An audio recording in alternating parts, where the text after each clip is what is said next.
जी तो dear students next मारूजी देखते हैं जी। There was an ice box behind the screen. Ice box का मतलब क्या है? फ्रीज़र, जमाने वाली चीज़, ठीक है जी। दूसरा एमसीक्यू है जी, the village people call the quack villain. ये विलन है। विलन आपको पता है कि फ़िल्मों के अंदर एक हीरो होता है जो अच्छा किरदार होता है और दूसरा विलन होता है जो बदमाश होता है, ठीक है जी।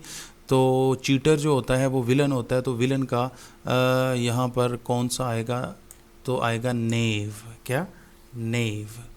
तीसरा एमसीक्यू है जी, the young man was ambling along the road. Amble का मतलब होता है लेयरली वॉकिंग, मतलब फ्री लम्हात में जो आप वॉक करते हैं, चलते हैं, उसे कहते हैं। तो इसका मतलब आएगा स्ट्रोलिंग, ठीक है। स्ट्रोल का मतलब होता है वॉक करना। चौथा एमसीक्यू है जी, the mayor was a stout serious man. Stout underline word है, तो स्टाउट का मतलब क्या होगा? स्टाउट का मतलब होता है हैवी, बड़ा। पांचवा एमसीक्यू है जी, Luther said that they were veterans of creative sufferings. तो वेटरन्स अंडरलाइन वर्ड है, तो वेटरन का क्या मतलब होता है? ओल्ड मास्टर, ठीक है जी।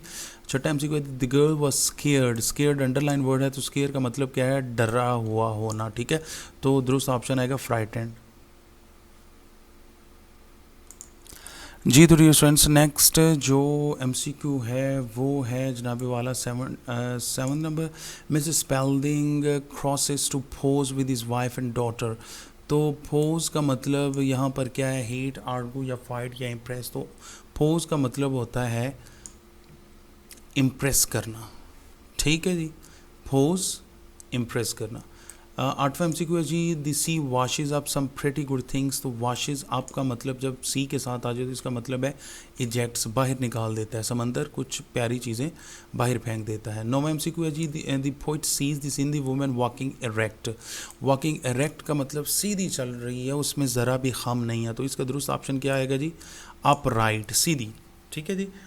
10वां एमसीक्यू है जी, our harmony depends on unity. Harmony का मतलब होता है सिंगल होना, मतलब काफ़ी सारे भी लोग हों लेकिन एक सिंगल रास्ते पे चल रहे हों, मतलब वो आपस में यूनाइटेड हों, ठीक है जी, मुत्तहिद हों, तो उसे हम हारमनी कहते हैं।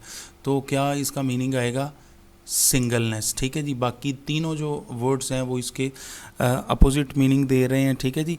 तो जो दुरुस्त ऑप्शन है वो है सिंगलनेस, हारमनी, सिंगलनेस। 11वां एमसीक्यू है जी, the rich people gathered at a big hall.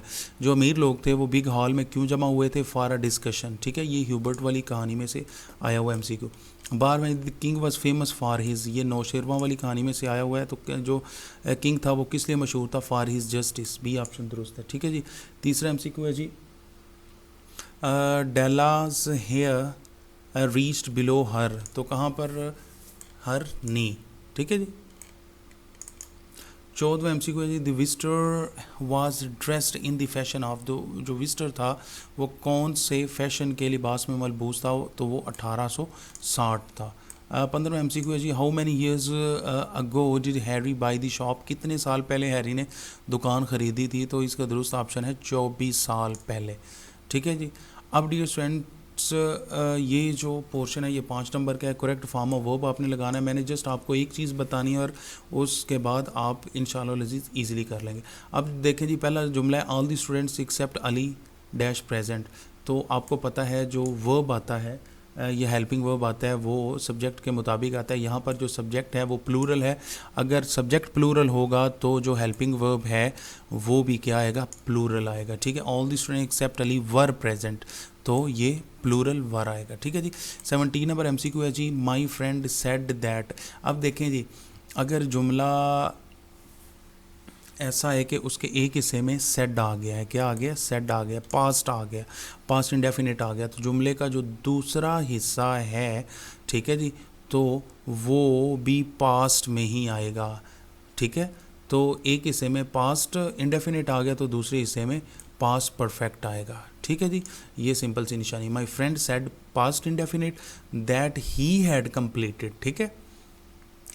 18वां MCQ है जी, अली एंड इब्तिसाम। अब एंड के ज़रिए अगर दो इसम, दो नाउन जमा हो जाएं तो उनका जो वर्ब आता है वो प्लूरल आता है, गो, ठीक है। Ali and Ibtisam go to the park daily. Ali और इब्तिसाम हर रोज़ कहाँ पर जाते हैं, पार्क जाते हैं। 19वां MCQ यू आर नॉट। अब आर को अंडरलाइन कर दिया है ताकि आपको पता चल जाए आर जब भी जुमले में आ जाए तो फेल की चौथी फॉर्म आती है। ठीक है जी, you are not going on this trip, आप इस सफ़र पर नहीं जा रहे। ठीक है जी।